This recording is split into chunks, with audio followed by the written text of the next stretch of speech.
లోయలో జరిగిన సంఘటన తర్వాత కూడా చర్చలు చేశారు.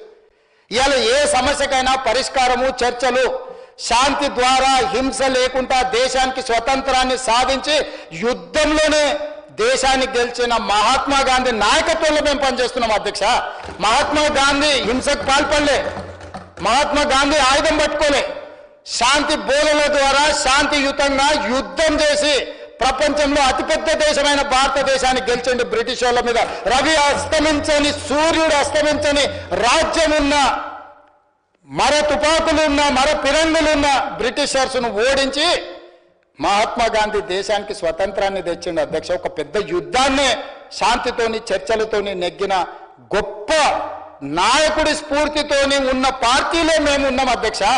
ఆ స్ఫూర్తితోనే ఇవాళ కేంద్ర ప్రభుత్వంతో పక్క రాష్ట్రంతో చర్చల ద్వారా ఈ సమస్యను పరిష్కరించుకోవాలని మాట్లాడి ఈరోజు అధికారుల స్థాయిలో మంత్రుల స్థాయిలో ముఖ్యమంత్రి స్థాయిలో కేంద్ర ప్రభుత్వం స్థాయిలో వివిధ హోదాలలో ఈరోజు చర్చల కోసం కమిటీలు వేసుకొని ముందుకెళ్తున్నాం అధ్యక్ష. అధ్యక్ష ఒక్క మాట చెప్పదలుచుకున్నా అధ్యక్ష, నువ్వు ఆనాడు వైఎస్ జగన్మోహన్ రెడ్డి గారిని నీ ఇంటికి పిలిచి పంచపక్ష ప్రమాణాలు పెట్టి Rayalaseema lift irrigation per day 3 TMCకి టెండర్లు ఇచ్చి కాంట్రాక్టులు ఇచ్చి కమిషన్లు కొట్టి భుజం తట్టి వెన్ను తట్టి నువ్వు ప్రోత్సహిస్తే నేను చంద్రబాబు నాయుడు గారి మీద కేంద్ర ప్రభుత్వం మీద ఒత్తిడి తెచ్చి రాయలసీమ లిఫ్ట్ ఇరిగేషన్ ఆపిచ్చిన అధ్యక్ష. నా చరిత్ర ఇది, నీ నీతి గది. ఇవాళ నేను సూటిగా చెప్పదలుచుకునే వేదిక మీద నుంచి 2 రాష్ట్రాల మధ్యలో మంచి వాతావరణం ఉండాలని ఇప్పటి వరకు నేను సాధించిన విజయాన్ని కూడా నేను చెప్పుకోలేదు అధ్యక్ష. సూటిగా చంద్రబాబు నాయుడు గారికి విజ్ఞప్తి చేసిన నేను, రాయలసీమ లిఫ్ట్ ఇరిగేషన్ మీరు ఆపితే మేము ఏదైనా విషయాల మీద చర్చకు వస్తాము, లేకపోతే మీతో చర్చించడానికి అవకాశం లేదు. మొట్టమొదట 3 TMCలు పర్ డే అక్రమంగా నిర్మిస్తున్న రాయలసీమ లిఫ్ట్ ఇరిగేషన్ పనులను మీరు ఆపండి అని మేము వారిని క్లోజ్డ్ రూమ్లో అడిగితే మా మీద గౌరవంతో రాయలసీమ లిఫ్ట్ ఇరిగేషన్ ఆపేసింది అధ్యక్ష. మీరు ఈరోజు నిజ నిర్ధారణ కమిటీని సభ నుంచి పంపించండి. కూనంనేని సాంబశివరావు గారిని, అక్బరుద్దీన్ ఓవైసీ గారిని, బీజేపీ మహేశ్వర్ రెడ్డిని ఎవరిని కమిటీ వేస్తారో, ఇంక్లూడింగ్ బీఆర్ఎస్ మాజీ సాగునీటి పారుదల శాఖ మంత్రులు 2 ఉన్నారు, చంద్రశేఖరరావు, హరీష్ రావు. వాళ్ళిద్దరు నాయకత్వాన్ని ఎవరినో ఒకరిని పెట్టి రాయలసీమ లిఫ్ట్ ఇరిగేషన్ పనులు ఆగినాయా లేదా, ఉత్తమ్ కుమార్ రెడ్డి గారు మంత్రి అయిన తర్వాత కాంగ్రెస్ అధికారంలోకి వచ్చిన తర్వాత ఆగిన వాళ్ళ నిజ నిర్ధారణ కమిటీ పంపించండి అధ్యక్ష.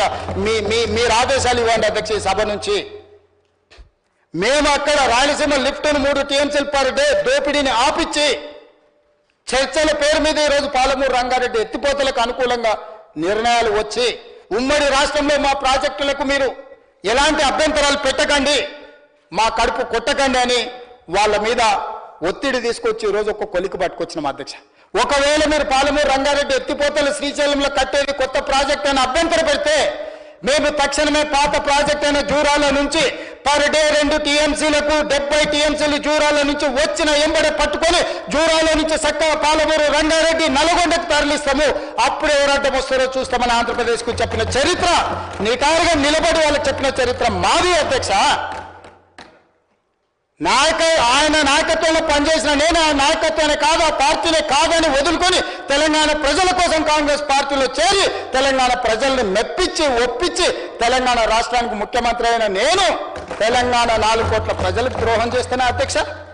ఆనాడు వారి నాయకత్వంలో ఉన్నప్పుడు తెలంగాణ బిల్లు వస్తే ఇదే బట్టి విక్రమార్క గారు ఆ కుర్చీలో కూర్చున్నప్పుడు 54 నిమిషాలు చంద్రబాబు నాయుడు గారు అక్కడ కూర్చుంటా 3వ బెంచ్లో నించున్న నేను తెలంగాణ కోసం ఏం మాట్లాడినో సజీవ సాక్షి ఈ చట్టసభలలో రికార్డులను ఒకసారి తిరిగేయండి అధ్యక్ష. మొట్టమొదట నాకు తెలంగాణ నా ప్రాంతం తర్వాత పార్టీ తర్వాత నాయకుడు. నా ప్రాంతం కోసం నేను ఎదిగిన పార్టీని ఏ నాయకత్వం కింద పనిచేసినా వదులుకొని ఈరోజు తెలంగాణలో మళ్ళీ కింది నుంచి ఇక్కడికి వచ్చిన అధ్యక్ష. ఎవరైనా అన్నం తినేవాడు, ఎవరైనా తెలంగాణ చీము రక్తం ఉన్నవాడు తెలంగాణ ప్రజలకు ద్రోహం చేసి ఈ ప్రాంత సాగునీరుని ఆంధ్రాకు తాకట్టు పెడతాడా అధ్యక్ష? నాలాకటి వాడు పెడతాడా అధ్యక్ష? 20 ఏళ్ళ నుంచి మీరు అందరూ నన్ను చూస్తారు, మీరైతే 30 ఏళ్ళ నుంచి చూసిండ్రు. విషయం వచ్చినప్పుడు నేను మనుషుల పట్ల మర్యాదగా ఉంటా, వ్యక్తులను గౌరవిస్తా, సమాజంలో మర్యాదగా బ్రతకాలి అనుకుంటా. కానీ హక్కులకు భంగం కలిగితే ఎవరి మీదైనా తిరగబడతా అధ్యక్ష.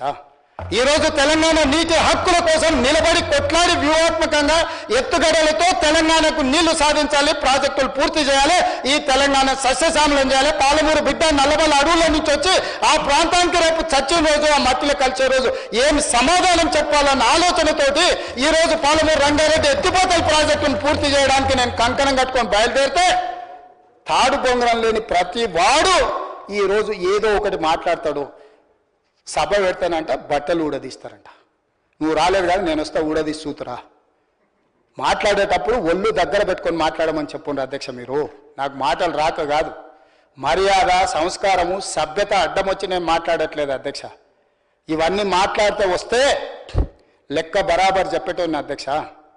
ఈరోజు ఈ వేదిక మీద నుంచి స్పష్టంగా తెలంగాణ ప్రజలు నా చిత్తశుద్ధి పట్ల నమ్మకం విశ్వాసం ఉన్నది. చచ్చిన తెలంగాణ కోసం చేస్తాం, పోరాడిన తెలంగాణ కోసం పోరాడతాం, ఈ మట్టిలోనే కలుస్తాం, ఈ ప్రజల కోసమే పని చేస్తాం. ఇది మా అందరి కమిట్మెంట్ అధ్యక్ష, నా ఒక్కరిది కాదు. వీళ్ళందరికీ నాయకుడిగా మాకు ఏమైనా ఉండొచ్చు, భిన్న అభిప్రాయాలు ఉండొచ్చు మా అందరికీ. తెలంగాణ నీళ్ల విషయంలో, తెలంగాణ నిధుల విషయంలో, తెలంగాణ అభివృద్ధి విషయంలో మాకందరికీ ఏకాభిప్రాయం 100% నిక్కచ్చిగా నికార్సిగా ఈ తెలంగాణ కోసం నిలబడతాం, తలబడతాం తప్ప ఎవరికి తల వంచము. తెలంగాణ ప్రాజెక్టు నీటి హక్కులను కాపాడతాము.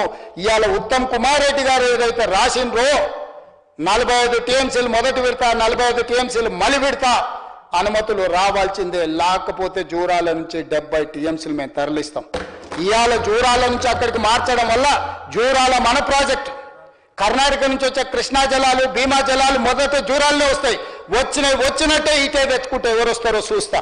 జగన్మోహన్ రెడ్డి వస్తాడా, చంద్రబాబు నాయుడు గారు వస్తారా, నరేంద్ర మోడీ వస్తాడా ఆపడానికి నేను కూడా చూస్తా అధ్యక్ష. ఇవాళ శ్రీశైలంకు తరలించినందుకే అంతర్రాష్ట్ర ప్రాజెక్ట్ అవడం వల్ల ఈ రోజు వాళ్ళు అభ్యంతరం పెట్టడం వల్ల జూరాలలో మనం పనులు చేసుకోలేని పరిస్థితి వచ్చింది అధ్యక్ష.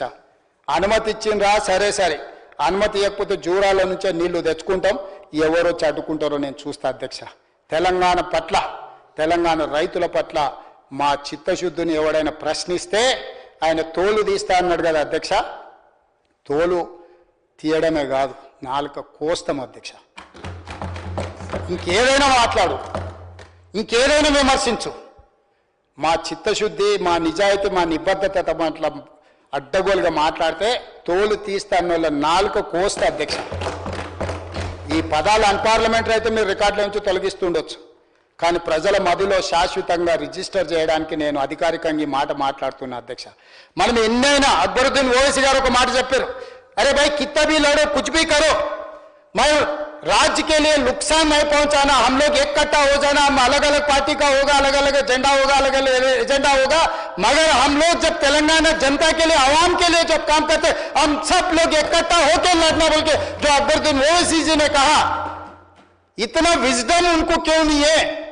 हम सरकार में हम कुछ कर 10 साल आपको मौका दिया, आप कुछ नहीं किए, 2 साल से हम कोशिश कर रहे हैं पानी लाने के लिए, परमिशन लाने के लिए, क्यों हमको मौका नहीं दे रहे? हमको बार बार बेइज्जती करने के लिए तुम शल्य सारथ्यम जो कर रहा है, क्यों कर रहा है? किसके लिए?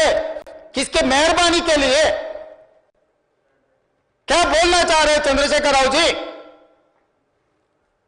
आप तो क्या होने वाले, कैसे होने वाले पता नहीं है. जो बड़वे को यहां भेज दिए, बड़वों को कौन संभालना? ऐसे बड़वों को क्यों इधर लेगा के छोड़ दिए? समझाओ उन लोगों को, सिखाओ कुछ उन लोगों को. यहां के बोलने के लिए क्यों उन लोगों को एमएलए चुना है, क्यों उनको डिप्टी लीडर बनाया? आप समझाओ केसीआर साहब उन लोगों को, आप नहीं आए तो नहीं आए, आप ये समझते होंगे हम बहुत बड़ा, कोई भी समझ सकता है. मैं 30 को मारता हूं, 35 को मारता हूं, कोई भी समझ सकता है, मगर मैदान में आए तो पता लगता ना. दिसंबर 7 तारीख में, नवंबर 30 को पता लग गया ना 2023 में कौन पहलवान है, कौन मच्छर पहलवान है, कौन किसको मारा पता लग गया ना 2023 दिसंबर में. उसके बाद 2024 पार्लियामेंट में पता लग गया ना. उसके बाद सिकंदराबाद कंटोनमेंट में, जुबली हिल्स में, परसों सरपंच इलेक्शन में भी कौन पहलवान है, कौन मच्छर पहलवान में, सबको पता लग गया ना.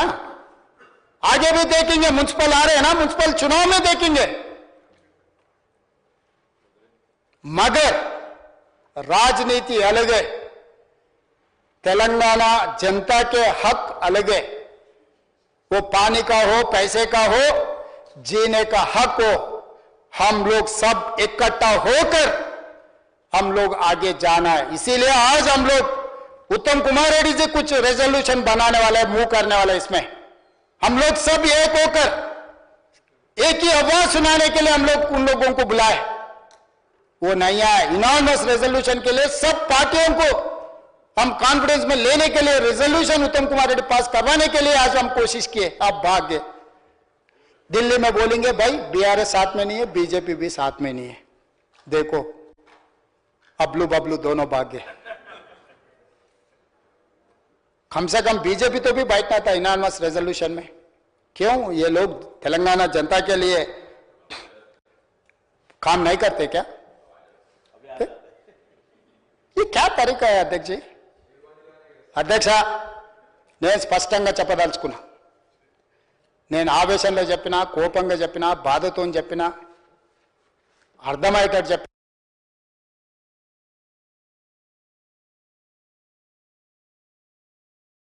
చెప్పినా, అర్థం చేసుకొని చెప్పినా, ఏమి చెప్పినా నా ఆలోచన ఒక్కటే, ఈ తెలంగాణ ప్రజలకు మేలు చేయాలి. దేవుడు ఒక గొప్ప అవకాశం ఇచ్చాడు. చిన్న వయసులో ఇంతమంది నాకంటే వెల్ క్వాలిఫైడ్ ఎక్స్పీరియన్స్ సీనియర్స్ ఉన్నా కూడా దేవుడు నాకు ఒక గొప్ప అవకాశం ఇచ్చింది. ఇది ఆషామాషికి వచ్చే అవకాశం కాదు అధ్యక్ష. ఈ బాధ్యత దేవుడిచ్చిన బాధ్యతగా భావిస్తున్నా అధ్యక్ష. ఈ కుర్చీలో ఉన్నంత కాలం చిన్న తప్పు కూడా తెలంగాణకు నష్టం వచ్చే పని చేయను అధ్యక్ష. ఇది దేవుడి మీద ఆన. ఎవడో తాడు పొంగడం లేనివాడు మాట్లాడితే కాదు అధ్యక్ష. నా బాధ్యతగా భావించి తెలంగాణ ప్రజలకు చెప్తున్నా, దేవుడి మీద ఆన, తెలంగాణ ప్రజల హక్కులకు భంగం కలగనివని నేను ఈ కుర్చీలో ఉన్నంత వరకు అధ్యక్ష. ధన్యవాదాలు.